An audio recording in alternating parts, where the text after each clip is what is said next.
Paulo Rubens Paiva, no dia 10 de maio de 2013, na Assembleia Legislativa, Auditório Teotônio Vilela, para a oitiva de depoimentos sobre casos de crianças que foram atingidas na ditadura do Brasil. Inicialmente, a leitura do texto Verdade e Infância Roubada, por Thaís Barreto. Verdade e infância roubada. Crianças foram sequestradas e escondidas nos centros clandestinos da repressão política. Foram arrancadas do convívio com seus pais e suas famílias. Foram enquadradas como elementos subversivos pelos órgãos de repressão e banidas do país. Foram obrigadas a ficar em orfanatos, morar com parentes distantes, a viver com identidade falsa, na clandestinidade, impedidas de conviver, crescer e conhecer o nome dos seus pais. Levadas aos cárceres da ditadura militar, foram confrontadas com seus pais nus, machucados, recém-saídos do pau de arara ou da cadeira do dragão. Foram encapuzadas, intimidadas, torturadas. Algumas foram torturadas antes de nascer. Nasceram nas prisões e cativeiros. Sofreram torturas físicas e psicológicas. Houve crianças que assistiram ao assassinato de seus pais. Outras não conheceram seus pais assassinados, cujos corpos não foram entregues aos seus familiares para que fosse feito o sepultamento. Crianças que não tiveram contato direto com os agentes da repressão, mas seus familiares foram atingidos, o que causou a elas sentimento de dor, de perda, de medo e humilhação. A ditadura não poupou as crianças, sacrificou-as como forma de ampliar e perpetuar os efeitos das torturas, a elas próprias e a seus pais.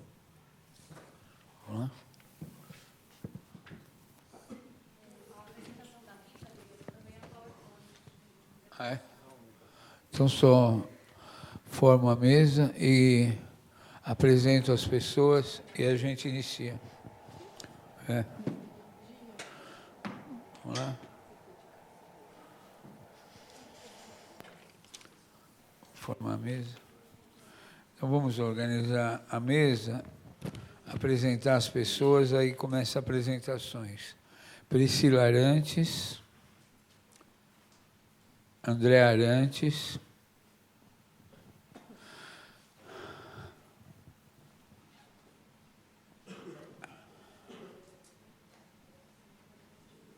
Priscila, André, e os dois irmãos do mesmo lado. E depois a Yara Lobo e a Raquel Rosalém. Yara Lobo e a Raquel Rosalém. Vivian, ajuda. Rosalém, que a cadeira está...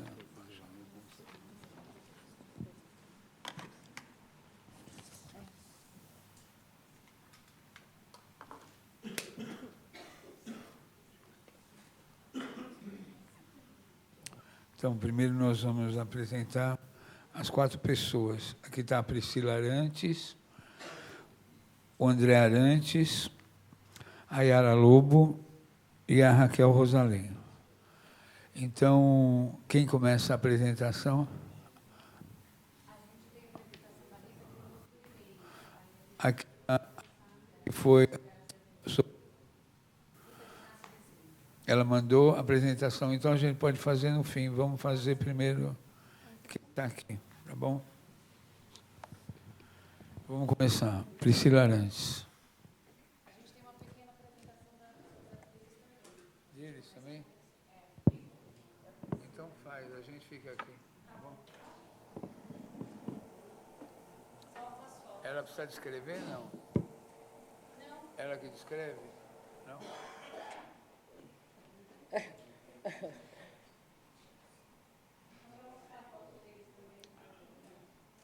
Eu queria ver. Eu quero ver.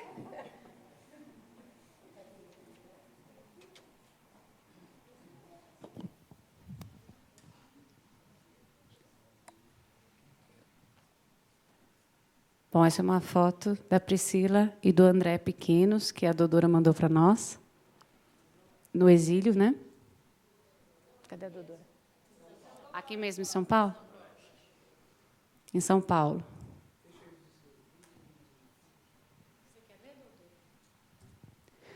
André Almeida Cunha Arantes e Priscila Almeida Cunha Arantes são filhos de Aldo Arantes e Maria Auxiliadora de Almeida Cunha Arantes, a Dodora. André nasceu durante o exílio de seus pais em 13 de junho de 1965, em Montevidéu, no Uruguai. Priscila nasceu no dia 1º de maio de 1966, na cidade de São Paulo. Ambos viveram com os pais durante todo o período em que Aldo e Dodora permaneceram clandestinos no Brasil, de 1966 até 1977, 11 anos. Em dezembro de 1968, imediatamente após a decretação do Ato Institucional número 5, André e Priscila foram presos juntamente com os pais no sertão de Alagoas, em Pariconha, na região de Água Branca. Permaneceram presos com Dodora de dezembro de 1968 até maio de 1969, 4 meses e meio. A polícia se negou a registrá-los como presos, permanecendo sequestrados sem qualquer documento que provasse que estavam presos com a mãe. Juntamente com Dodora, foram deslocados por 4 diferentes cárceres: DOPS de Maceió, Cadeia Pública de Maceió, Escola de Aprendizes de Marinheiro e Policlínica da Polícia Militar do Estado de Alagoas, confinados na ala de doenças infecto-contagiosas. Estes cárceres estavam sob responsabilidade das Forças Armadas, responsáveis pela prisão e sequestro, Polícia Civil e Polícia Militar do Estado de Alagoas e a Marinha do Brasil. André e Priscila foram matriculados com os nomes de André Guimarães Silva e Priscila Guimarães Silva no curso primário e no curso secundário, ensino básico e fundamental, em escolas públicas do Estado e da Prefeitura de São Paulo, e somente souberam seus verdadeiros nomes em 1977, após a prisão de Aldo Arantes, na Chacina da Lapa, em dezembro de 1976. Durante 2 anos e 9 meses, visitaram o pai na prisão em São Paulo, no presídio do Barro Branco. Vou colocar de novo a foto deles.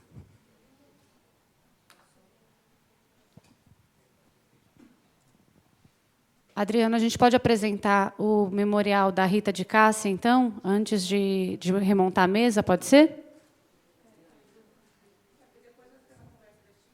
Pode ser? Ivan Seixas. É a mensagem enviada pela Rita de Cássia, que diz assim: à Comissão da Verdade. Meu nome é Rita de Cássia Rezende. Tenho 51 anos, moro em Goiânia, Goiás. Aos 5 anos de idade, em 1968, fui morar com meus pais, Gilberto e Rosemary, em um povoado camponês, no interior de Alagoas, chamado Pariconha. Ali eles eram chamados de Juarez e Rosa. Minha mãe me explicou que eles deveriam ser chamados por esses nomes para a nossa segurança e que isso seria nosso segredo. Pelo que me lembro, apesar da pobreza do lugar, as pessoas eram boas e eu brincava com a meninada como uma criança normal. Fui feliz ali até que aconteceu o que uma criança não pode entender nem suportar sem sentir pavor e insegurança. Uma noite de pesadelo. Acordei com batidas fortes na porta, gritos, depois porta caindo, a casa sendo invadida por soldados fortemente armados. Hoje, eu diria que foi um filme de terror. Depois a prisão, falta de tudo. Acabou o sol, as brincadeiras, comida pouca e ruim. Eu gostava de correr, mas tinha que ficar parado. Tínhamos 15 minutos para almoçar em um refeitório, que saía para um pequeno pátio. Corríamos para lá, a Priscila, o André e eu, crianças presas políticas. No intuito de brincar, víamos ratos enormes subindo pelas calhas do prédio velho. Havia muita sujeira, e hoje sei que era lixo hospitalar, jogado a céu aberto no pátio do hospital do 20º Batalhão da Polícia Militar de Alagoas. Mais de 5 meses ficamos presas, mães e crianças. Para mim, representou uma eternidade. Sei que sofri muitas perdas, mas sempre me recusei a aprofundar nesta questão, talvez por fuga, medo. Apesar dos esforços de meus pais, depois que saímos dali, só consegui me alfabetizar aos 9 anos de idade. Durante anos me fechei e não suportava política e polícia. Depois entendi que a causa dos meus pais era nobre. Lutaram por um ideal de justiça e igualdade social. Quando criança e mesmo adolescente, sentia que me tiravam o direito à vida. A advogada que nos defendeu falou aos militares no julgamento que nós, crianças presas, éramos uma ameaça à segurança nacional. O tempo passou e, apesar de tudo que me foi tirado, hoje sou uma pessoa feliz dentro do possível. Tenho uma filha, Maria Tereza, e um neto de 2 anos, Joaquim, que proporcionaram muitas alegrias, completam minha vida. Penso que eles vivem em uma sociedade melhor e que eu, inconscientemente, contribuí para isso. Envio a essa Comissão da Verdade cópia do documentário Rosa, uma história brasileira, do cineasta Luiz Eduardo Jorge, que registra a participação política da minha mãe em Alagoas, com depoimentos verídicos, inclusive da nossa prisão. Espero que o filme possa contribuir com a Comissão da Verdade. Agradeço o convite para participar desta audiência, que, infelizmente, no momento, não posso atender, mesmo sabendo da importância que isso representa. Goiânia, 7 de maio de 2013. Fragmentos da memória.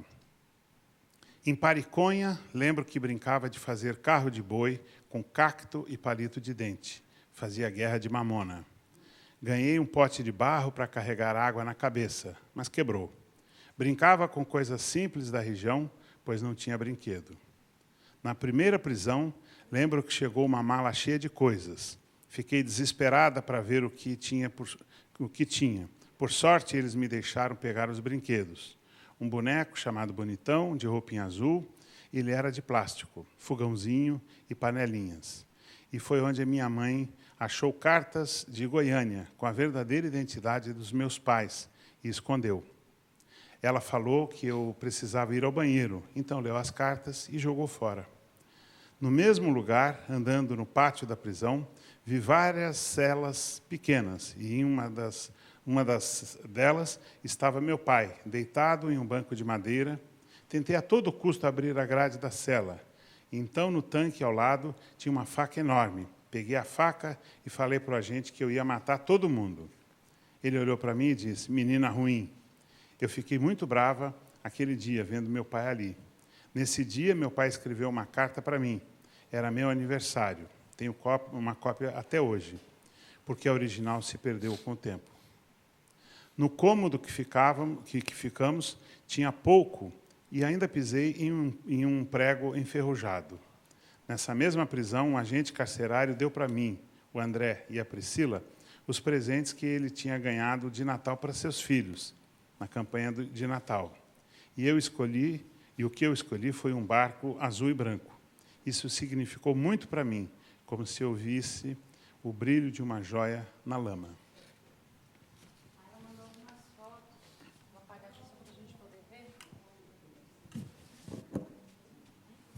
Ela mandou algumas fotos, né? São os bonecos que ela cita na carta, e o barco. E o jogo das panelinhas. E ela enviou também uma carta que o pai dela enviou para ela no 7º aniversário. Muito longa para a gente ler agora, mas ela enviou para nós. E essa é uma foto recente da Rita com a sua filha, o neto. Imagino, não a conheço, que ela seja essa, né? Eu vou voltar ao começo só para mostrar algumas fotos de infância que ela enviou também, né? Essa é a Rita pequena. E essas 2 fotos que ela enviou para nós.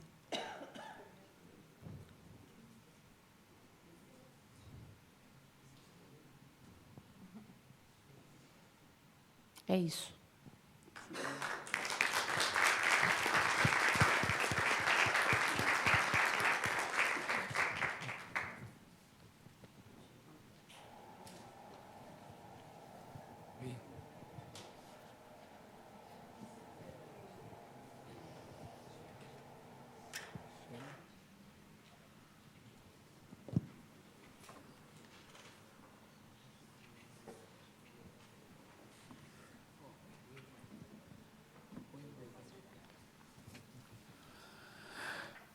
Vamos lá?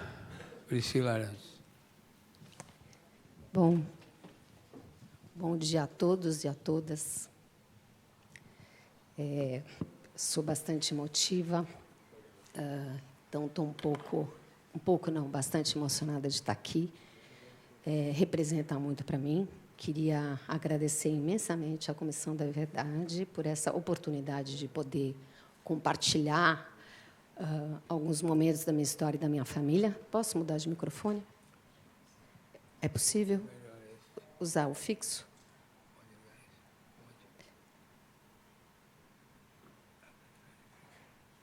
Alô?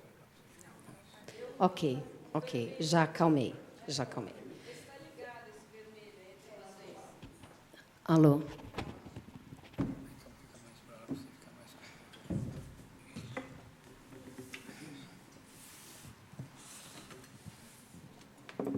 Então, voltando, já acalmei. Queria agradecer imensamente à Comissão da Verdade por a oportunidade de estar aqui e poder compartilhar com companheiros que provavelmente vivenciaram ou tiveram situações semelhantes a minhas, de poder estar aqui com meus familiares, meu irmão querido, minha mãe, meu pai, meus amigos queridos que estão aqui e os outros companheiros. E parabenizar a iniciativa da Comissão da Verdade por esse resgate público da história, de parte da história do nosso país. Como eu sou uma pessoa bastante emotiva, eu resolvi preparar um texto. Me sinto um pouco mais segura na escrita. Vou iniciar a leitura desse texto e depois eu fico disponível caso tenham perguntas a serem realizadas. A assessoria da Comissão da Verdade, 10 de maio de 2003. Antes de iniciar meu depoimento, gostaria de recorrer a um mito antigo que versa sobre a história de um sobrevivente. Refiro-me ao poeta Simônides, considerado inventor da arte da memória na Grécia Antiga. Diz o mito que o poeta teria estabelecido as bases da mnemotécnica, a arte da memória, em função de acidente vivido por ele próprio. Simônides foi o único sobrevivente do desabamento do teto do salão de um banquete, onde se comemorava a vitória do pugilista grego Escopas. O que importa nessa história é o que aconteceu após essa tragédia. Os parentes das vítimas, que queriam enterrar seus familiares, não conseguiam reconhecer os mortos que se encontravam totalmente desfigurados pelas ruínas. Recorreram, então, a Simônides, o único sobrevivente, que, graças à sua memória, conseguiu se recordar dos participantes do banquete, na medida em que se lembrou do local ocupado por cada um deles durante a comemoração. Se a história de Simônides está muito distante do nosso tempo, por outro, ela ilustra bem o embate contra o esquecimento da história.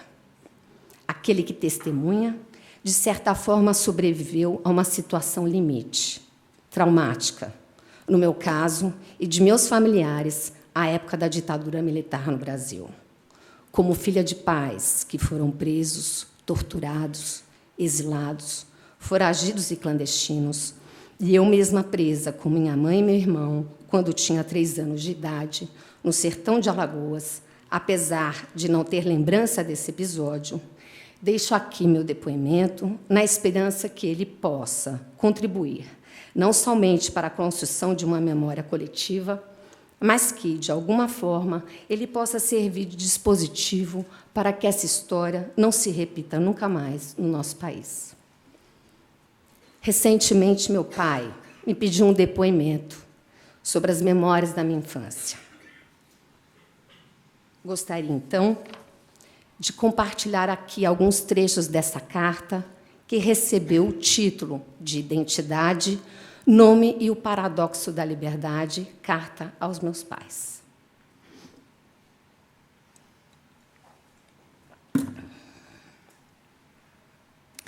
Talvez um dos dispositivos mais antigos da humanidade seja o de dar nome às coisas. Dar nome às coisas significa dar a elas vida, história, identidade. É assim que uma criança recebe um nome ao nascer, carregando-o para o resto de sua vida. Escolher, dar um nome a uma criança, é fazer uma espécie de doação de uma história simbólica familiar. Doação que a insere na continuidade de uma filiação, a inscreve nas linhagens maternas e paternas, uma espécie de fio de Ariadne que lhe indica um caminho sem traçá-lo de antemão. Priscila Almeida Cunha Arantes. Foi este nome que os meus pais me deram em 1º de maio de 1966, quando nasci. Mas não foi este o nome que utilizei até os meus 11 anos de idade, quando, então, meu pai foi preso e minha mãe ficou foragida na época da ditadura militar. Até os meus 11 anos, sempre fui Priscila Guimarães Silva, uma criança feliz que vivia como outras de minha idade na periferia de São Paulo com sua família. Existia, por vezes, uma sensação velada que, talvez, pela minha idade na época, não conseguia entender. As janelas da casa na Avenida Itaquera eram forradas de papel e sempre me davam a impressão que estávamos a esconder algo que eu não tinha muito claro o que era. Muitas vezes, quando eu via meu pai escutar a Internacional em seu rádio pequeno em seu quarto, bem baixinho, ficava sempre uma pergunta no ar: por que ele tem que escutar o som tão baixo? Mas os natais eram sempre muito gordos ao meu olhar. Recebia sempre várias roupas que, apesar de serem usadas, vinham sempre envoltas em um lindo papel celofane vermelho, que somente a minha mãe sabia fazer. A casa na Avenida Itaquera tinha um quintal grande que, apesar de receber às vezes as visitas de alguns amigos indesejáveis, enormes ratos, brincavam com minhas bonecas e com o meu exército de formigas, minhas companheiras inseparáveis. Certo dia, fomos tirados às pressas da Avenida Itaquera e levados por meu tio Bruno, irmão da minha mãe, de carro até Belo Horizonte, para a casa de minha avó materna.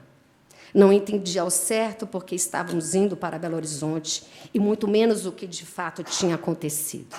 Mas sabia que era algo muito grave e que tinha acontecido algo com meu pai. Ele e minha mãe tinham combinado de que, se o meu pai não voltasse de uma viagem em uma determinada época, é porque alguma coisa tinha ocorrido. E, de fato, ocorreu. Meu pai tinha sido capturado em plena estação Paraíso do metrô, nome engraçado, pelos militares. Dezembro de 1976. Não lembro desse dia com detalhes, mas me recordo do desespero de minha mãe, que nos levou às pressas, eu e André, à casa de tio Bruno.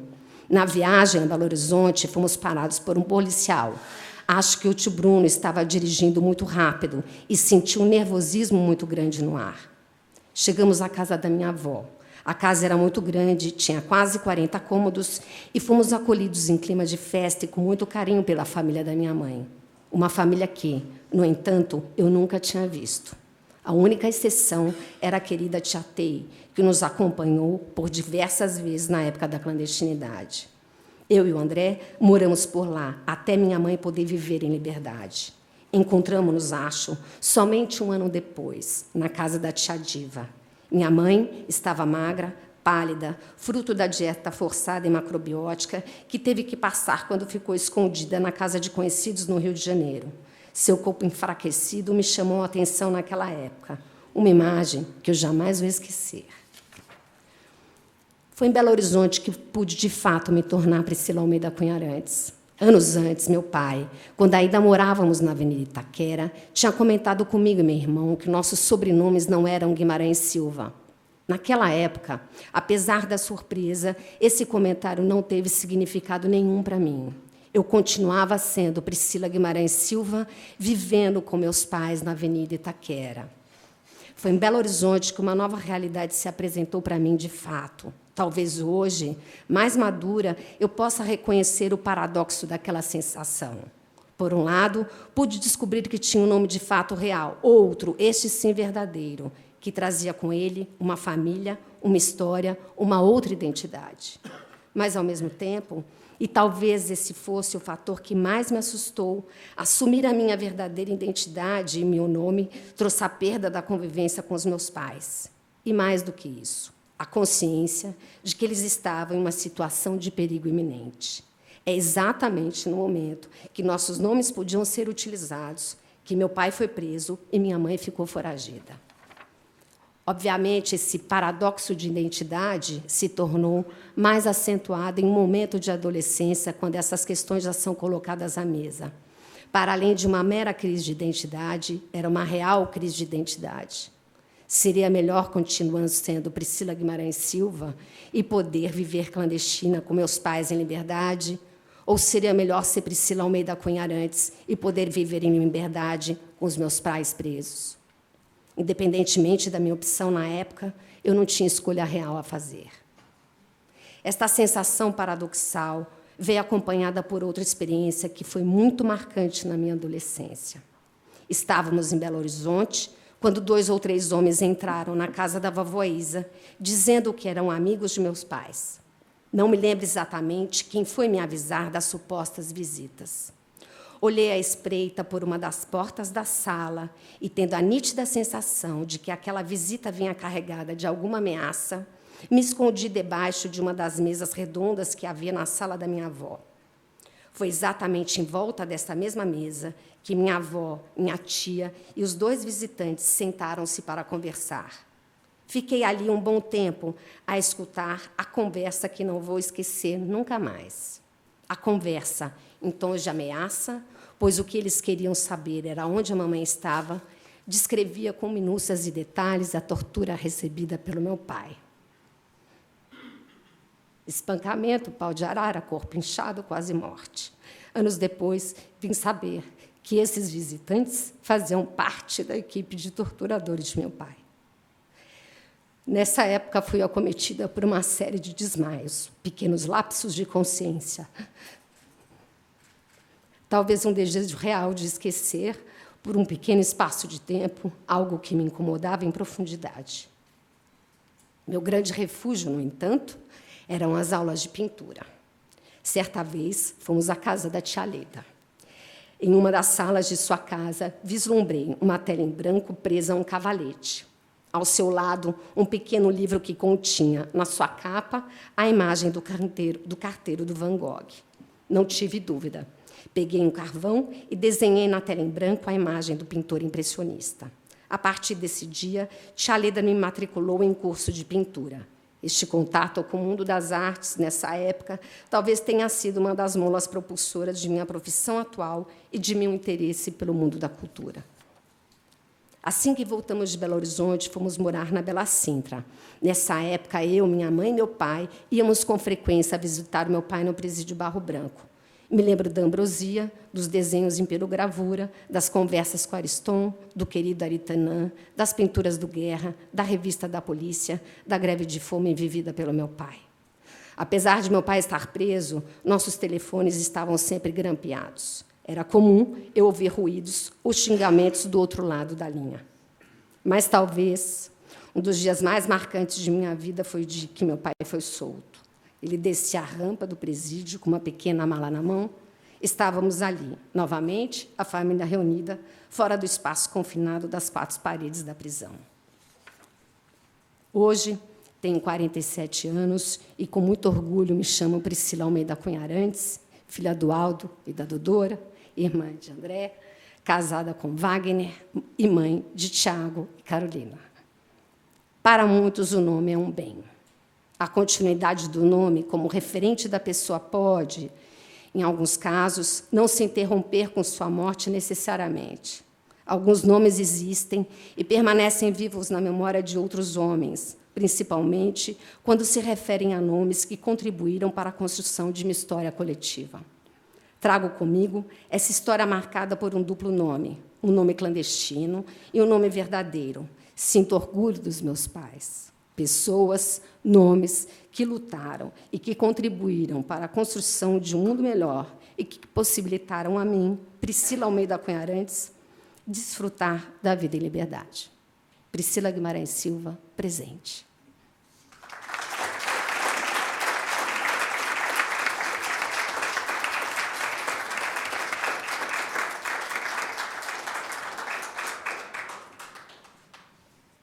André, você prefere com esse microfone ou com esse? Como você sente melhor? Eu pensei que vocês iam fazer pergunta para a Priscila, para dar um tempinho assim, para me recuperar, né, aquele descanso. Bom, mas eu vou aqui mesmo. Bom, presidente, eu também, para não deslizar aqui, fiz um texto que eu vou ler. A ideia está baseada nesse texto.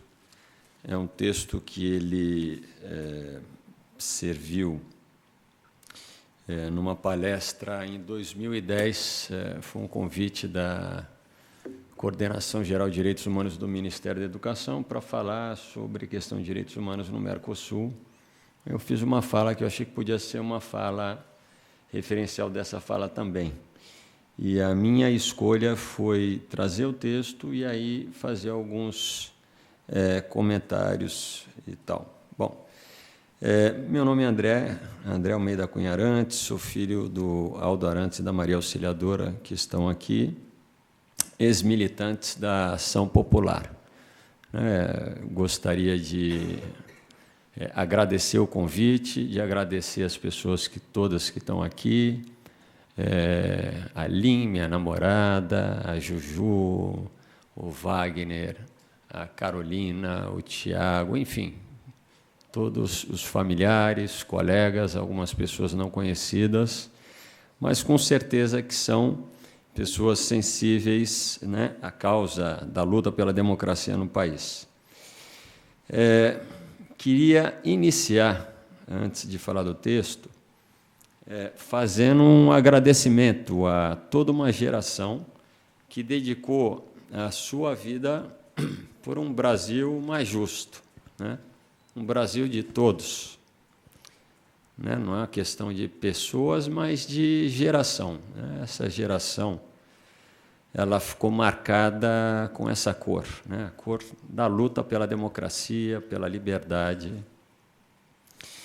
Queria agradecer também aos meus pais, Aldo e Dodora, que estão aqui, por terem nos poupado de sofrimento. Na verdade, eu acho que meu depoimento ele vai muito por aí, né? Eu acho que a escolha que eles fizeram, a forma como eles trataram as questões, na verdade, durante o momento mais difícil, fez com que, absolutamente, assim, quem não sabe o que poderia ter, está feliz com o que tem. Era exatamente isso. Além dessa escolha, ter nos proporcionado de um convívio social rico e diversificado, porque a história de ter vivido no campo e depois de ter vivido na periferia, eu acredito que deu uma sensibilidade de determinadas questões que só tem quem fez parte, não como assim, você foi fazer um trabalho, uma atividade social no final de semana na periferia de São Paulo ou no interior do Alagoas. Não, isso é uma coisa. A outra coisa é você viver, achar que você é dali, que as pessoas são seus amigos, são seus tios, são seus parentes, as tuas referências são todas ali. Isso dá uma outra sensibilidade. É como se você fosse dali mesmo, não é você está vendo de fora. Então, é uma oportunidade social rica. É óbvio que eu não acredito que nenhum pai fizesse uma opção dessa se não tivesse que fazer, mas, tendo feito, eu acredito ali que ali tem qualidades assim, muito interessantes. E eu acredito, né, a decisão dos meus pais também, toda uma preocupação em estar alimentando um desejo pela justiça, pela igualdade e pelo amor ao país, né, que é uma característica dessa geração, amar o país, gostar do país, lutar pelo país, né? Então, isso enfim, acho que é um legado muito grande.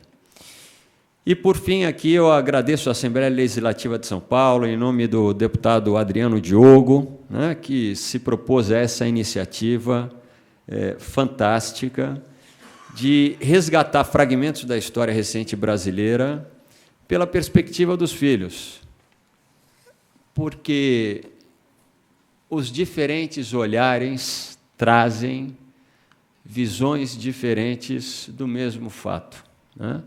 E, com certeza, poder trazer os filhos revela, eu acho, coisas que, em geral, não passam na cabeça, pelo menos dessa geração, né? Na geração que foi, digamos assim, protagonista dessa situação toda, né? Os filhos são filhos, os filhos estão indo de carona, né? Quem vai de carona não escolhe o caminho, vai de carona. Mas, enfim, a gente fica com marcas também, fica com histórias, e é muito interessante. Recentemente, eu tive, sempre gostei dessa temática, recentemente eu tive com os familiares que aqui estão e minha namorada, vendo um filme argentino, Infância Clandestina. Olha, eu achei muito bacana, é engraçado, minha mãe já não gostou, achou que tinha um monte de coisa que ela não achava legal. Eu falei, você pode não ter gostado, mas para quem está desse lado e sentiu como criança, como filho, é impressionante como algumas coisas aparecem e elas se repetem em português ou em espanhol, aqui na Argentina, no Uruguai, aonde for, algumas coisas elas são muito similares. Bom, o que eu escolhi, então, eu já expliquei, eu vou fazer a leitura do texto, vou fazer alguns comentários, né? Então, vamos lá. No ano de 1965, meus pais, Aldo e Maria Auxiliadora, estavam curtindo o frio do inverno sul-americano na praia Punta Gorda, em Montevidéu. Não foi uma escolha voluntária, até porque a melhor época para aproveitar as praias do Uruguai é no verão, entre os meses de janeiro e fevereiro. Por outro lado, mesmo teria sido bom ter ido para Punta del Este, que é a praia mais bonita e procurada desse pequeno país.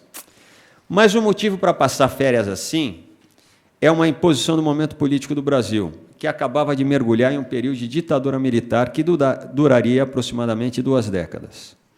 13 de junho de 1965, durante esse período de férias forçadas, no sanatório americano, minha mãe ficaria feliz pela primeira vez de me ver chorar.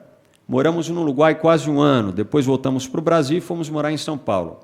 Mais tarde, dentro da política de integração da produção, fomos morar no Nordeste.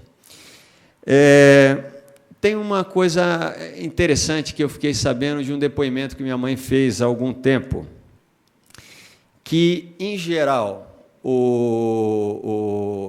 todo o corpo político brasileiro daquela época, que estava ali em Brasília, no governo Jango, que fazia parte do governo Jango, foi basicamente para o Uruguai.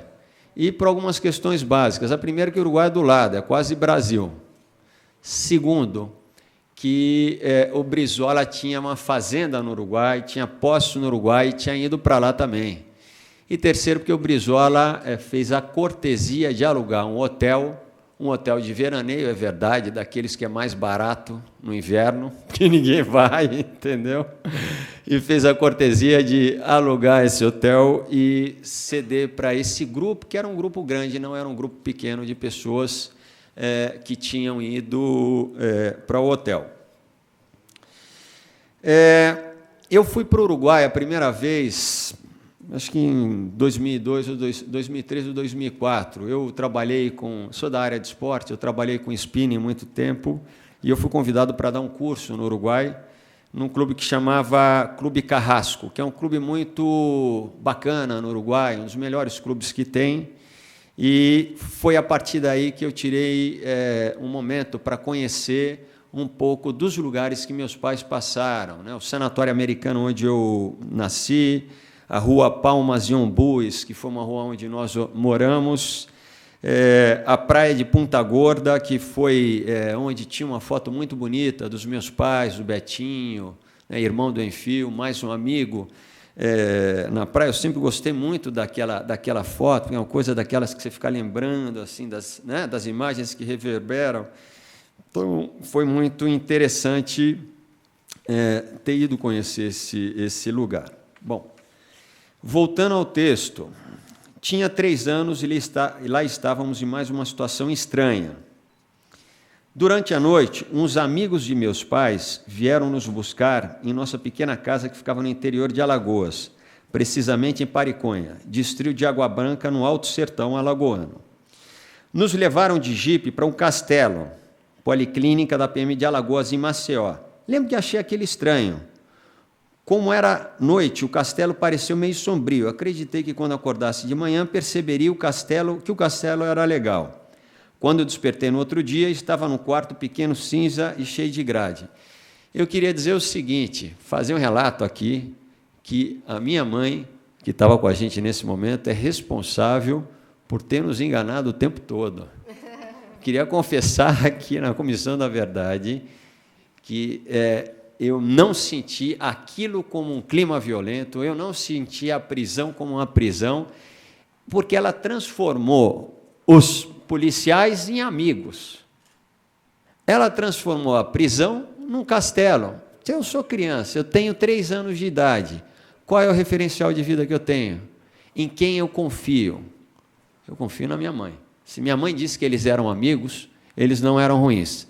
Se ela disse que aquilo que era estranho era um castelo, então aquilo era um castelo. E assim ela foi enrolando a gente o tempo todo. Eu não sei se você tinha essa impressão, entendeu? Mas eu sempre fiquei com essa impressão de que estava sendo enrolado. Mudamos algumas vezes de endereço. Depois do castelo, fomos para a Escola de Aprendizes e Marinheiros de Alagoas. Uma vez por dia, descíamos para brincar no pátio, cheio de lixo e ratos, né? Coincide muito o que a Rita colocou, né? Que a gente viveu junto esse período. Minha mãe apelidou carinhosamente o rato de Jerry, né? Quer dizer, quem é da minha idade assim, via um desenho animado, não sei se passou hoje em dia, que era o Tom e o Jerry, né? Então, ela transformou aquele bando de rato num monte de rato legal, porque a gente ficava torcendo para os ratos correrem, né? Pô, provavelmente tem um gato correndo aí atrás. E era um lugar horrível, mas não era tão horrível assim, quer dizer, a percepção era outra. Jerry era um ratinho esperto de um desenho animado na época que vivia fugindo do seu algoz, o gato Tom. Como era pequeno, não percebia, mas o Tom tinha nos pegado. Estávamos detidos em uma prisão da Marinha. Comia no restaurante dos oficiais, até que um dia um oficial pediu que a minha mãe me deixasse com ele e a esposa, já que ela não tinha futuro para me oferecer. O que o oficial não sabia é que o mundo dá voltas. Mais do que depressa, minha mãe me pegou pela mão e saiu dali. No dia seguinte, já estávamos comendo no restaurante dos soldados e dias mais tarde fomos transferidos para outra prisão. Eu, minha mãe e minha irmã ficamos aproximadamente 4 meses presos. Meu pai, que foi preso dias depois, ficou 6 meses na prisão. No final desse período, meus pais foram levados a julgamento em Recife. Durante a sessão, eu e minha irmã, que na época tínhamos 2 anos, a Rita estava junto nesse momento também, ficamos correndo por toda a sala, fazendo uma bagunça danada. Depois eu vim saber que isso foi orientação da advogada, né? Mas isso foi muito interessante, porque a advogada fala assim, olha, manda essa molecada fazer bagunça, porque é o jeito de vocês saírem daqui. E isso acabou dando certo, porque, vendo essa confusão toda, um militar do Conselho de Sentença procurou saber o que a gente está fazendo ali, né? O que esse bando de menino está fazendo aqui de confusão? O escrivão, que já estava sensibilizado com nossa situação, disse que estávamos presos com nossos pais. Durante o julgamento, não se tocou em nossa presença. Todavia, o mesmo militar questionou um PM de Alagoas por que minha mãe estava presa. E ela respondeu que em Alagoas, quando não se encontrava o marido, prendia a mulher. Essa era uma prática. Você encontra o marido, prende a mulher que o cara aparece. Entendeu? Com isso, nossa advogada pediu a libertação de nossas mães. Nunca a libertação da gente, porque a gente não existia ali, entendeu? Era sempre no embalo. É a mãe... Tá. Acatado o pedido, fomos os 3 libertados. Meu pai ficou preso por mais algum tempo e depois fugiu da prisão durante um jogo de futebol entre 2 principais times de Alagoas. Aqui tem um negócio que, outro dia, conversando com minha mãe, ela me contou. Eu imagino o sufoco que foi. A gente saiu dessa prisão, tudo para mim é férias, nem de um lado para o outro. E aí a gente foi para uma estação rodoviária em Recife, ou seja, a gente já sai de quase 6 meses de prisão, num cubículo, e eu tinha acabado de ter uma ordem de ficar correndo lá dentro. Na hora que nós saímos do negócio, eu saí desabalado da carreira e sumi na rodoviária de Recife. Eu tinha 3 anos de idade. Minha mãe ficou desesperada, correu atrás de mim, gritando. E eu, quando me dei conta, já não sabia onde estava. Ela me encontrou sentada no colo de uma mulher, já dentro do ônibus, indo sei lá para onde. Imagina o que aconteceu. Passamos 6 meses presos. Na hora que pode ficar feliz porque está liberado, o menino some. Né? Foi efeito colateral da ordem da advogada.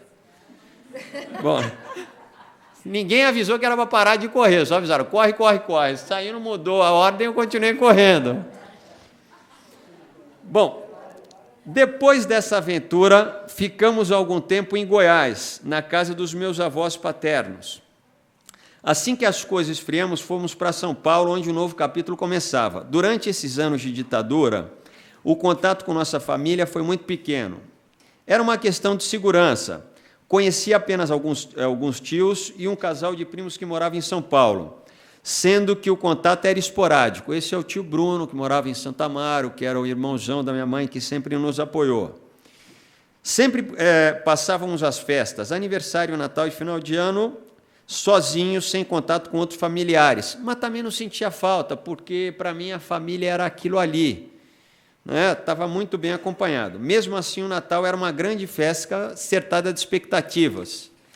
Lembro que recebia muitos presentes, mas nunca sabiam direito quem havia dado. E nunca ninguém dava muita informação, mas a gente também não perguntava, porque o fato concreto é que tinha muito presente, entendeu? Então, estava bem resolvido. Mas não parava para pensar nisso, só queria curtir os presentes. O tempo foi passando, fui crescendo e percebi que a gente mudava bastante, basicamente por bairros da periferia da Grande São Paulo. Aquilo parecia normal. Tinha uma família, estava na escola, fazia natação no clube da periferia de São Paulo, tudo fluía bem, até que 2 conhecimentos chamaram a atenção. O primeiro foi quando meus pais resolveram que eu e minha irmã tínhamos que conhecer nossos primos e tios em Belo Horizonte. Atualmente, todo esse pessoal ia de trem, né? Anualmente, todo esse pessoal, os primos, iam de trem para a casa dos meus tios em Angra dos Reis. Meu tio ele era engenheiro de uma empresa dessas, da empresa estatal de trens, eu não lembro como é que chama o negócio. Ele, como era diretor engenheiro, ele tinha uma casa em Angra dos Reis e ele tinha um vagão que ia até a casa dele. Né? Era uma mamata, mas a gente nunca participava disso. Era muita gente. Só de primo de primeiro grau, fora o pessoal que ia a mais, eram 15 na casa. Uma casa enorme. Durante uma brincadeira em que cada um tinha que fazer a apresentação, aconteceu um problema, se apresentar, porque era muita gente, uma família muito grande, onde os primos não têm assim muito contato, sempre rola no momento desse das pessoas, né, se apresentarem, dizer que é o pai, que é a mãe, para as pessoas irem se localizando. Bom, quando chegou a minha vez, eu falei o meu nome frio, André Guimarães Silva. Na verdade, meu nome era André mesmo, que eu acho que é uma coisa interessante. Por exemplo, o fato dos nossos nomes serem, os primeiros nomes serem os nomes que a gente usou a vida inteira, me deu uma impressão que não foi tão estranha no momento que a gente mudou de nome, porque também foi uma armação dos dois, entendeu? A gente nunca chamava eles pelo nome, a gente nunca chamava as pessoas que conhecia pelo nome, era sempre tio, tia, pai, mãe, e no máximo eu era André e eu chamava Priscila de Priscila. Né? Bom, na verdade o nome era André mesmo, mas o sobrenome era Frio, bem diferente dos primos. Quando acabei, um dos primos levantou e disse que eu tinha falado meu sobrenome errado, pois não tinha relação com o nosso nome de família. E aí, como tudo que tem criança junto, a história acabou em briga, pois eu me senti ofendido que alguém dissesse que eu estava mentindo com relação ao meu nome, né? E sempre tinha esse negócio, a gente era meio esquentadinho, dizer, como é que você está dizendo que eu não sei qual é meu nome? Está ficando maluco? Puf! Aí sai na porrada. Aí... Bom, já de volta em São Paulo, relatei o ocorrido em casa, né? Porque meus pais eles não foram. Meus pais não falaram nada, como era o jeitão deles tratarem, entendeu? Assim, tá bom. Bom, o fato concreto é que a gente nunca mais voltou para Angra dos Reis. Morreu ali. Acabou aquela história. Entendeu? Eu até... Bom, quando tinha 8 anos, esse é o segundo fato que me incomodou, não queria pressionar meus pais, pois tinha muito carinho por eles, né? Porque eles sempre foram pessoas muito amorosas com a gente, muito atenciosas, apesar dessa confusão toda, né? Mas eu tinha 2 pais bem amorosos. Mas a certeza de que aquilo que meus primos falaram em Angra dos Reis a respeito do nome da nossa família fosse verdade foi aumentando, né? Aquela coisa ela ficou reverberando na minha cabeça. Mais ou menos nesse período, tive uma conversa franca com meu pai. Ele sempre ia contando, a gente ia para a escola e meu pai ia levando a gente, cara, andava pra caramba, acho que andava meia hora, 40 minutos, ele ficava inventando história. E aí ele fazia esse caminho para a escola, contando da história dos 3 irmãos coelhos. Você lembra disso? Zico, Zoca e Zeca? Né? Eram 3 coelhinhos espertos e com muito bom caráter. Né? Já ia ali, colocando um monte de mensagem, entendeu? Coelho isso, coelho aquilo, para ir enrolando a gente. Eles eram corajosos e nunca mentiam. Tinha sempre essa introdução, entendeu? Os coelhos, tal, era assim. Aí a gente ficava com aquele negócio da cabeça, né? Eu me senti o próprio Zico, né? Esses coelhos eram meus heróis. Então, em um determinado dia, meu pai insistiu comigo que eu não deveria contar aos primos, porque essa história está reverberando, onde a gente morava. Aí eu fui para cima dele. Falei, pai, você ensina para a gente que não é para mentir. E está me pedindo para mentir, cara? Meu pai regalou o olho, pensou um pouco e disse assim, olha, filho, você vê o seriado do Zorro, não vê? Você acha que o Zorro pode sair contando para todo mundo qual é a identidade verdadeira dele? Aí eu olhei para ele e falei, lógico que não, pai. Só o Mudinho sabe disso. E ele não pode falar. Se o Sargento Garcia souber a identidade do Zorro, vai prender ele, Pois é, filho. Essa é a nossa situação. Já entendi, pai. Pode deixar comigo, vou guardar segredo. E assim foi, né? E aí, acompanhado essa história toda, veio a explicação. Existiam os barrigudões, tipo Sargento Garcia, e o povo magro. Gordo, Sargento Garcia. O povo magro, entendeu? O povo que não comia, tal. Havia uma briga entre os 2 grupos, assim como no filme do Zorro, e nós estávamos lutando do lado do povo, contra os barrigudões. Bom, para mim estava mais do que boa explicação. Vi que tinha desvendado o segredo da família e ainda por cima descobri que era filho do Zorro. Tava no auge. Eu que antes gostava do Zica, agora sou filho do Zorro, o patamar só estava ficando elevado. Bom, agora, ser filho do Zorro, ele trouxe um certo sentimento de dever a cumprir que acabaria tendo um preço a ser pago mais tarde. O segundo momento estranho foi quando meu avô paterno faleceu. Eu tinha quase 10 anos de idade. Foi enviado para o meu pai a caneta do meu avô, que continha seu nome escrito na lateral. Um dia, no quarto escritório do meu pai, que é esse que a Priscila colocou, que era forrado de jornal, era o negócio mais estranho do mundo. Tinha uma parede na frente, o quarto ainda era forrado de jornal. A janela, aqui ele ouvia lá as coisas, entendeu? Cheio de recorde de jornal picotado, um negócio de louco. Bom, li o nome do meu avô. Aí disse, percebi que o sobrenome dele não era parecido do nosso. E aí disse, descobri, o nome do vovô é Galileu e era antes. Esse é o nome da nossa família, porque até então ele não tinha contado, entendeu? Essa tática de enrolando a criança o máximo que der. Ele descobriu que o nome não é esse, ok, não é esse, mas não conta qual é o nome, entendeu? Então, a tática, né, vai protelando. Bom, diante disso, meus pais contaram a razão de nosso sobrenome trocado. Né? Esse momento foi o momento em que eles chegaram, conversaram com a gente. Né? Naquele dia, fiquei sabendo que o nome do meu pai não era Aldo e que o nome da minha mãe... Desculpa. Que o nome da minha mãe era Maria Auxiliadora. Virei para o meu pai e disse, você não tem cara de Aldo, e sim de Roberto, que era o nome frio dele. E assim foi. Bom, entre 6 e 11 anos, moramos na zona leste de São Paulo. Vila Formosa, Rua Itaquera, Moca, Vila Manchester, eram os lugares que frequentávamos. Nesse período, fiz natação no clube da Vila Manchester, que era um clube social, que eu sei que ainda existe, ainda preciso fazer uma visita a esse clube. Era um clube da Prefeitura de São Paulo, bem equipada com pista de atletismo, campo de futebol, quadra coberta, sala de ginástica, piscina. Priscila fez ginástica olímpica lá, eu fiz natação. Passava a tarde nadando, fiz muitos amigos, treinei bastante e, como todos, tinha um sonho: treinar natação no melhor clube da cidade. Qual era? O Corinthians. Me desculpem os que não são corintianos, mas naquela época o melhor time, melhor clube de São Paulo da natação era o Corinthians. Sonho que não durou muito, e explico. Com essa história de ser filho do Zorro e ter que manter a identidade secreta da família, eu entendi que não podia aparecer. Isso significava que, se ficasse bom e fosse para o Corinthians, ia acabar entregando toda a minha família. Então resolvi desenvolver um certo sentimento de ir me distanciando do desejo de melhorar e nadar no Corinthians.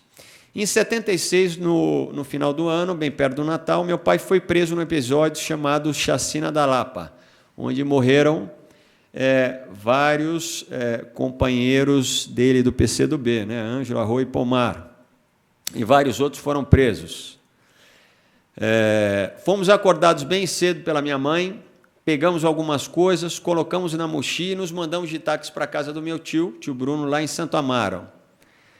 Era um tio que eu já conhecia, irmão da minha mãe, ele e minha tia Tei, também irmã da minha mãe, eram praticamente os únicos parentes que víamos de vez em quando. Minha mãe não contou nada para a gente a respeito do ocorrido com meu pai. Ficamos alguns dias nessa casa, imaginando que já estávamos saindo de férias. Certa manhã, minha mãe me chamou com uma revista na mão e pediu que eu lesse a matéria. Quer dizer, ela vinha o tempo todo protelando nesse momento, o momento da revelação. Né? E essa matéria era uma matéria que trazia as fotos do meu pai e de alguns amigos que foram presos na mesma reunião. Ele estava com o rosto todo machucado e eu não conseguia nem reconhecer. Então, se tem um momento que a coisa ela fica dura, é exatamente essa. Quer dizer, lá pelos 11 anos de idade, entre 11 e 12, quando efetivamente fica claro aquilo, né, tudo, a tortura, o sofrimento, as pessoas que foram assassinadas, quer dizer, tudo também acontece de uma vez, então é um momento que tem um impacto. Né? E, a partir daí, obviamente, as coisas elas mudam um bocado. A partir daí, tudo foi devidamente esclarecido. Deixa eu só te interromper. Você viu todas as fotos? O jornal publicou as fotos? Na verdade, eu acho que foi a Veja, não sei se é Veja ou Isto É. Veja, a Veja ela trouxe na capa, ela tinha uma tira que tinha o meu pai, o Haroldo, a Elza Monerá, mais 2 ou 3 companheiros que tinham saído da tortura. Né? E depois tinha uma matéria dentro. Né? Então, o que ela fez foi entregar a revista e disse, leia. Né? Bom, o período... tem aqui quanto minha mãe, né, meu pai continuava sendo torturado e minha mãe, a partir daí, foge, vai para o Rio de Janeiro, então, e a gente fica um tempo sem ela. A gente foi para Belo Horizonte, e o período em Belo Horizonte foi um momento de transição muito complicado. Sem meus pais, mas conhecendo uma infinidade de tios e primas que eu nunca soubera que existia. Estranhei um pouco, pois, além de estar sem meus pais, era tudo muito diferente. É assim, só para deixar claro, a gente sai de uma situação de periferia e vai para uma situação de classe média, média, média alta, entendeu? Seja lá o que for, o padrão de vida era absolutamente diferente, as pessoas eram diferentes, eram estranhas, era um mundo novo, bem novo. Eu acabei entrando no Minas Tênis Clube, porque eu tinha vários primos que faziam natação, eu tinha umas primas que nadavam, e aí já aproveitava que eu nadava, me colocaram no Minas Tênis Clube, que é um excelente clube lá em Minas Gerais, para eu nadar. Depois de um ano, as coisas se acalmaram e voltamos a nos encontrar com minha mãe. Retornamos todos para São Paulo, mas agora o endereço era outro e já estávamos na Bela Sintra, né, numa das boas ruas da capital paulistana. Aqui tem uma anotação que eu fiz, que é o seguinte. Em 2006, quando eu já trabalhava no Ministério do Esporte, foi organizada uma atividade pelo Minas Tênis Clube e ela aconteceu na Escola Estadual Pedro Aleixo, que é uma escola pública em São Paulo, em Belo Horizonte. Chegando ali, percebi que tinha sido a escola onde eu e a Pri tínhamos estudado quando fomos morar com a minha avó. A gente fez a 6ª série lá. Foi exatamente o momento de transição da clandestinidade, né, para nesse novo momento. Falando com a diretora, solicitei nosso registro na escola, meu e da Priscila, e voltei para fazer uma palestra como ex-estudante da escola para uma plateia de quase 1000 pessoas. Eu, inclusive, juntei aqui, deputado, um documento, essa história eu vou deixar com o senhor também, tá, para que fique aí registrado. Bom, a rotina era estudar, treinar no Paulistano ou no Pinheiros, sair com amigos e, no final de semana, visitar meu pai na prisão. A gente tinha em torno de 15 anos, 13, 14, 15 anos aí. Percebi que, apesar de estar em clubes bons... Onde ele estava preso? Ele estava no Barro Branco. Presídio político, ficou 2 anos e meio... Né? Esse foi o presídio, que era o presídio onde estavam todos os presos políticos. Eu, inclusive, tive agora, eu acho no ano passado, eu fui fazer alguma coisa com ali minha namorada lá em, como é que chama lá aquela região, Santana, sei lá, Tremembé, e aí acabei passando lá no Barro Branco para ver, e é impressionante como a visão de um garoto de 15 anos para alguém de mais de 40 agora é totalmente diferente. Achava que o negócio era enorme. A entrada é um bequinho, um negócio assim, né? Mas, enfim. É pequeno? É pequeno assim de fora, entendeu? Você não fica com a impressão que o negócio é enorme. Na hora que entra, é um corredorzão, tem um monte de coisa. Enorme, mas é isso. A minha lembrança realmente é de que era enorme. Realmente, eu acho que eu vou ter que voltar lá. Vai ter que voltar lá. Eu achei interessante. Eu acho que é interessante a gente rever. Esse momento no presídio foi um momento interessante, né? Porque, de qualquer jeito, meu pai, apesar da greve de fome que passou, ali tinha uma qualidade de pessoas muito grande. Você, vai. Só para compartilhar com Priscila, só para compartilhar essa imagem do André, que é muito interessante. Aquele momento era um momento muito paradoxal. Eu acho que uma questão que sempre me acompanhou e que eu falei um pouco na questão em relação ao nome, esse paradoxo, porque a gente tinha uma vida ali, né, no Colégio Gávea, no Palmares, vivendo ali numa situação privilegiada, né, com colegas de classe média. A gente teve uma formação e uma educação privilegiada, apesar da gente ter estudado em colégio público durante muito tempo, mas nos finais de semana a gente ia visitar, então, o meu pai no presídio. E, como o André está falando, era um presídio muito especial, porque era um presídio de presos políticos, de diferentes alas, né, de diferentes... Né, foi lá, então, que eu conheci o Ariston, o Guerra, enfim, companheiros que estão vivos hoje, que estão lutando. Então, tinha essa situação um pouco paradoxal. Agora, a imagem que eu tenho realmente do presídio é de que era um lugar enorme.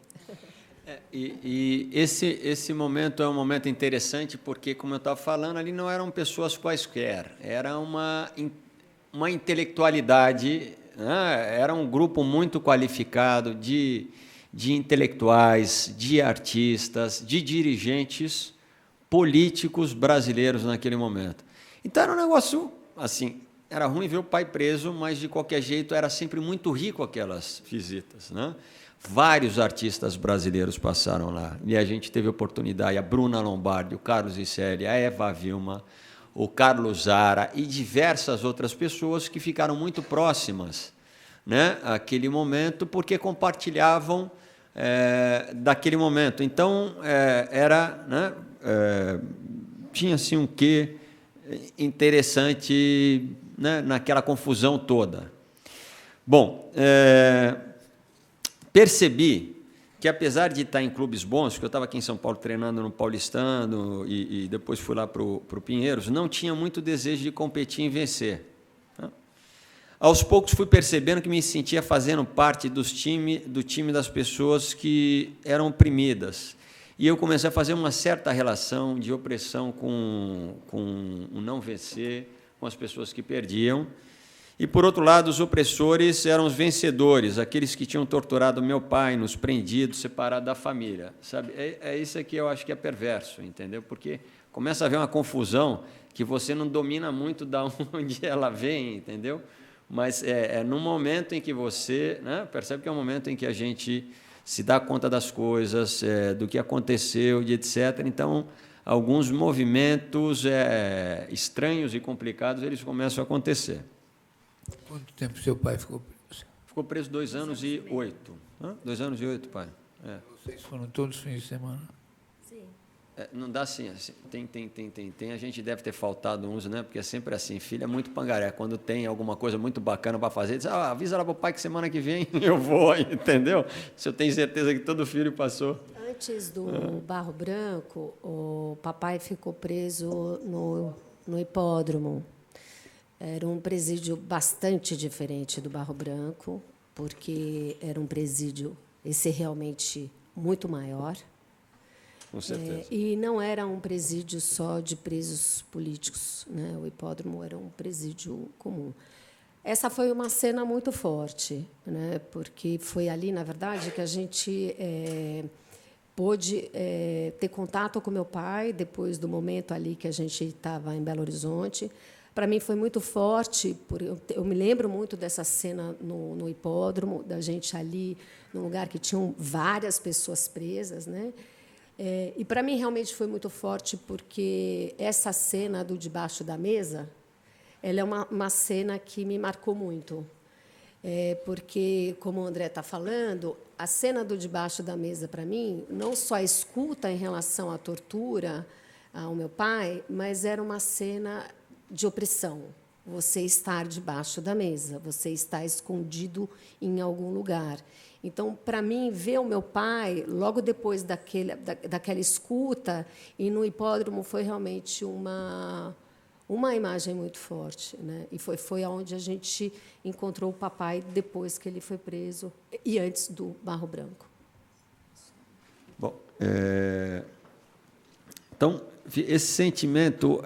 Ele é o efeito colateral, entendeu? Do tomar conta, do ter a coisa ela revelada e começar a ir digerindo o mundo, mas com essa informação que até então ela não estava clara, né?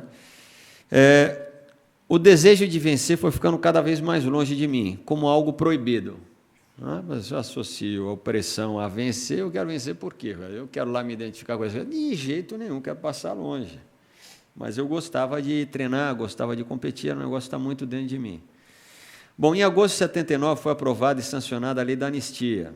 No mesmo dia de sua publicação, meu pai foi libertado do presídio de presos políticos em São Paulo. A Priscila narrou essa passagem aqui. Tem uma foto muito bacana na Folha de São Paulo, que somos nós 4, eu, a Pri, meu pai, minha mãe. Eu guardo essa foto assim com muito carinho também. A família se encontrou novamente e passou a viver junto. Esse momento foi um momento muito bom. Meu pai, aí foi assim na sequência, que isso foi em 79. Né? Então, em 82, meu pai foi deputado federal e fomos morar em Brasília, onde eu moro até hoje. Tudo diferente, uma situação bem diferente, absolutamente diferente. Eu estava com 18 anos, já tinha parado de treinar natação e outros esportes também. Como todo adolescente nessa faixa etária, não sabia muito bem o que queria fazer. Sentia que as coisas tinham mudado, mas ainda não tinha entendido bem o que é dentro de mim. Entrei na faculdade, primeiro economia, depois em história, mas nada me agradava. Resolvi mudar para São Paulo. De São Paulo, fui de bicicleta para o Rio de Janeiro. Eu decidi essa viagem uma semana, são 623 quilômetros. Eu ia de bicicleta para a PUC, eu estudava na PUC, e encontrei um cara que também ia de bicicleta. Eu não gostava muito do curso de História. Você fala, pô, esse curso está chato. O que você vai fazer semana que vem? Eu não sei. Pô, vamos para o Rio? Vamos de bicicleta? Vamos. 6 dias pedalando, 100 quilômetros por dia. Entendeu? Eu não era atleta nessa época, nem nada. Bom, foi muito interessante. Quase morreu atropelado no meio da estrada, não tinha comida. Bom, enfim, foi bem interessante. E fazendo essa viagem de bicicleta para o Rio de Janeiro, né, durante a semana na Rio Santos, que tinha sido recém-inaugurada, então tinha pouquíssima coisa. Senti nessa viagem gostos que já tinha esquecido, né? Gosto assim por estar livre do esforço físico, que foi um negócio que eu sempre gostei muito, e do contato com a natureza exuberante, né, que tem daqui para o Rio de Janeiro, é um negócio maravilhoso. Quem foi de carro sabe do que eu estou falando. Acabei resolvendo ficar no Rio de Janeiro. Eu trabalhei 1 ano com o Cacá Diegues, com o Silvio Tendler, tentei fazer alguma coisa, não sei o que lá, porque cinema era uma coisa que eu gostava muito, mas fiquei 1 ano, depois acabei sendo capturado pelo meu pai para voltar para Brasília. A gente estava em meados de 1986. Meu pai tinha sido reeleito deputado federal e morávamos em uma quadra só para deputado federal, na Asa Norte, uma quadra muito bacana, sofisticada, né? Tudo funciona direitinho.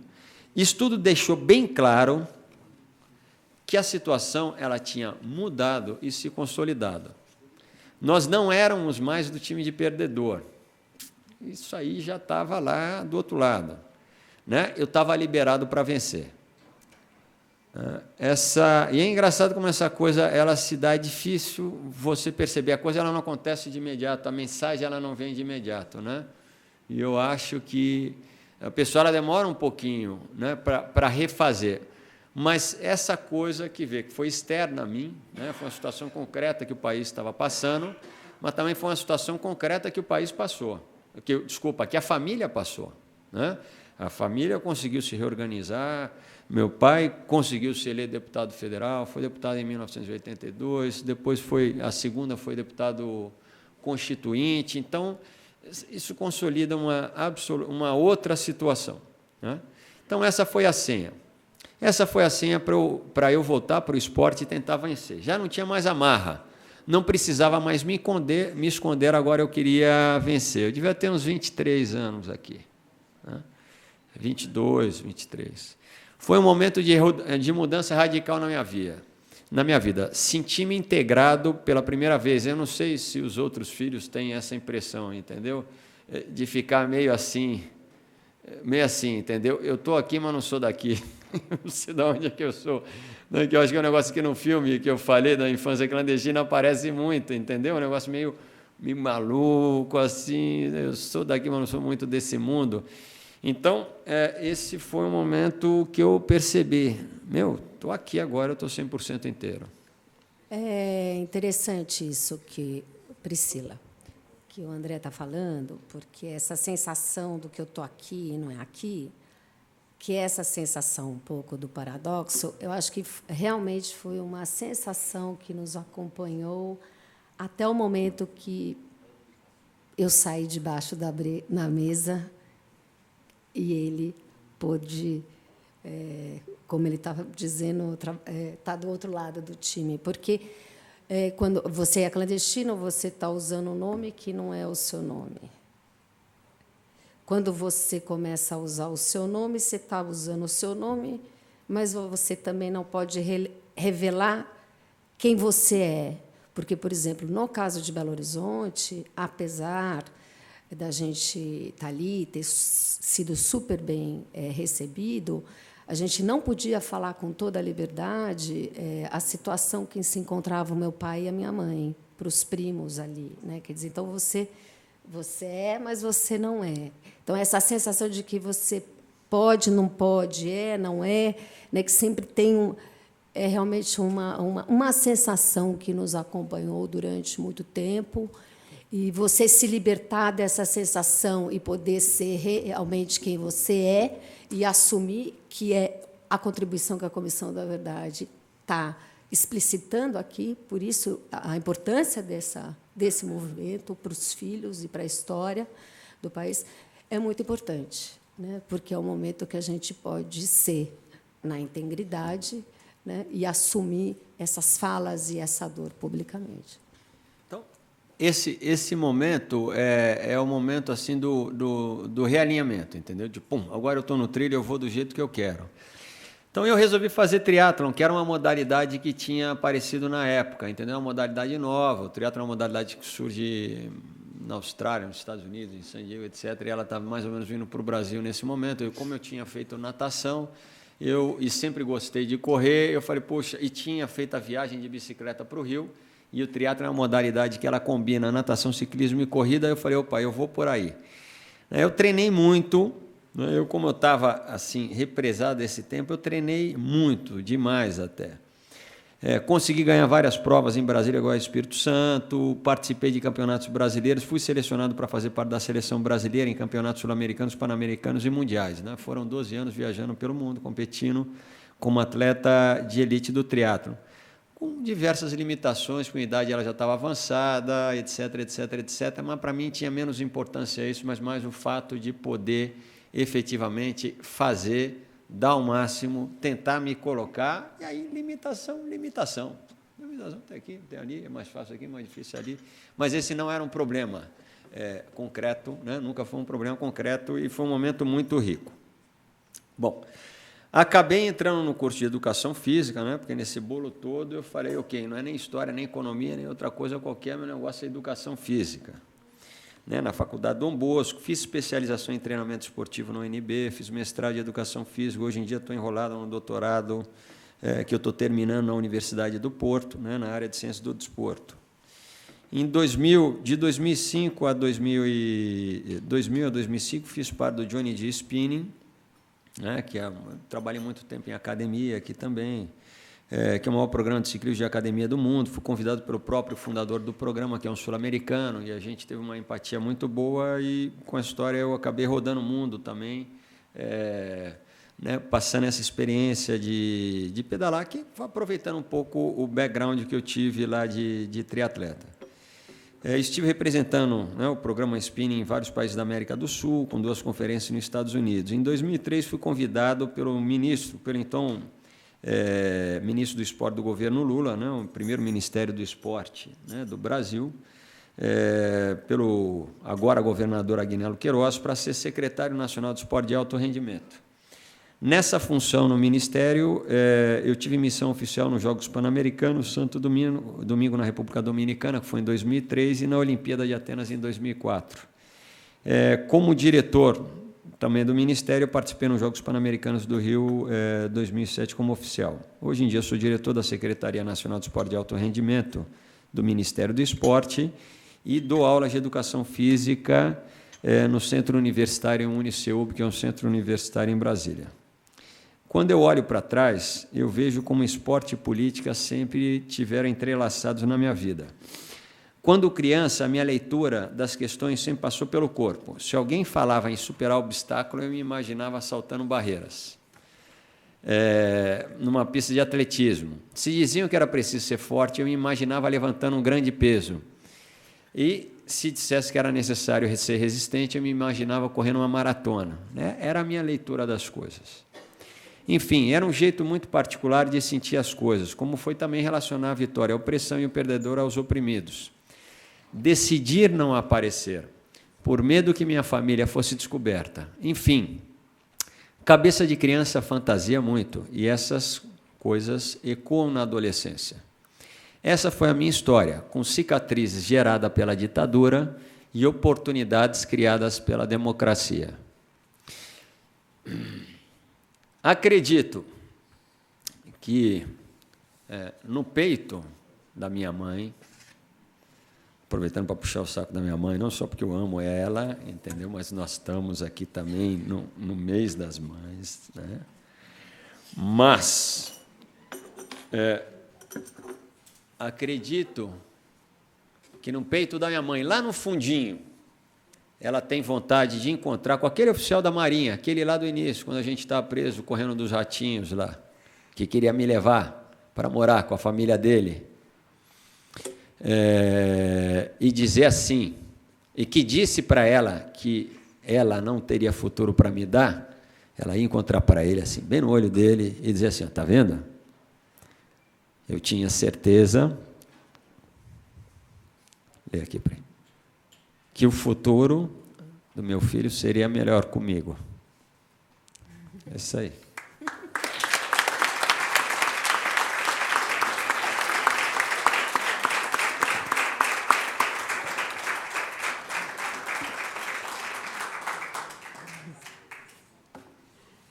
Não vou fazer pergunta, vou passar adiante. Então, vocês podem ficar mais um pouco. Pode? Deputado, dá licença. Aqui Muito obrigado. Que ótimo. Ficou de vir um vídeo, né, que a Rita, né, que mandou. Não vai apresentar porque deve ser um longa, né? Mas tem esse documento. Você podia me ceder também a sua. Obrigado. Aí vou chamar. Boa. Ainda queria compor a mesa com a Dora Rodrigues, filha do Darcy Mucadai. Cadê a Dora? Fica aqui, por favor. Bom dia. Vamos lá? Então, Yara, chegou sua vez, hein? Vamos lá, com calma. A Yara é filha da Maria Regina Lobo Leite Figueiredo e Raimundo Gonçalves Figueiredo. Prefere nisso ou nisso? Eu acho que não está funcionando. Não, mas ele Está liga, funcionando? isso aí ele Ah, liga. tá. Você se sente melhor com isso? Pode ser com esse aqui mesmo. Esse, tá bom.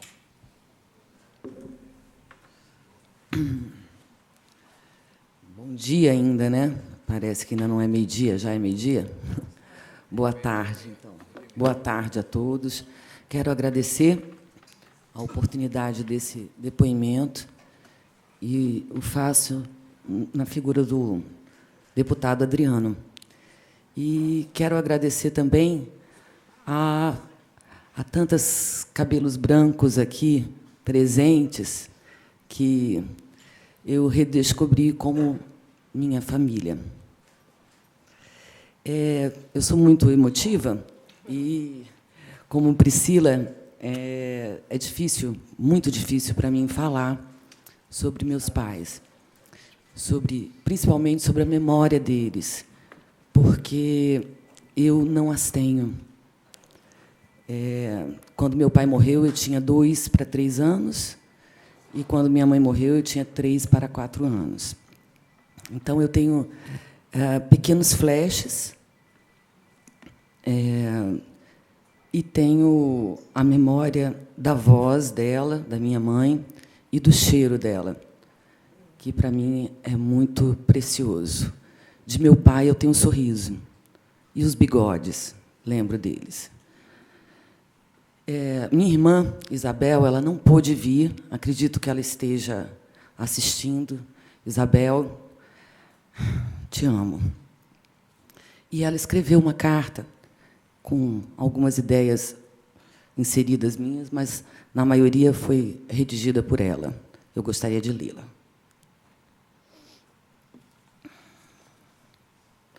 Como, inicialmente, não compareceríamos ao presente encontro, solicitaram-nos que fizéssemos, então, um depoimento por escrito. Confessamos que hesitamos em fazê-lo, uma vez que temos a sensação de que algumas coisas que temos para falar não são exatamente o que os grupos que tratam do assunto em questão querem ouvir. Mas, aqui eu acrescento, resolvemos fazê-lo em memória a nossos pais, ao amor que ele dedicou, ao amor que eles dedicaram ao país. Então, em nome do amor mesmo que estamos fazendo esse depoimento. Somos filhos de Raimundo Gonçalves Figueiredo e Maria Regina Lobo Leite Figueiredo, mortos pela ditadura nos anos de 1971 e 72, em Recife e no Rio de Janeiro, respectivamente. Sempre é muito difícil lidar com a morte de nossos pais. É um assunto muito delicado para nós, que mexe com sentimentos muito profundos. Queremos conhecer os responsáveis pela morte dos nossos pais, sim. Mas queremos que, nesse processo desencadeado pela instalação da Comissão da Verdade, as imagens de nossos pais sejam respeitadas, principalmente a do meu pai. Nosso pai foi apontado como um dos responsáveis por um ato no aeroporto de Guararapes, Pernambuco, com o objetivo de atingir o general Costa e Silva, e que, não dando certo, causou a morte de 2 pessoas. Não nos cabe e não podemos julgar tal ato, e muito menos nosso pai. Sentimos muito e, sinceramente, a morte dessas pessoas. E, de alguma forma, sabemos que estamos ligadas a elas. Ocorre, porém, que o referido ato foi uma ação planejada por um grupo de pessoas, que, com exceção de um padre, aproveitaram que nosso pai estava morto e jogaram toda a responsabilidade sobre ele. Para isso,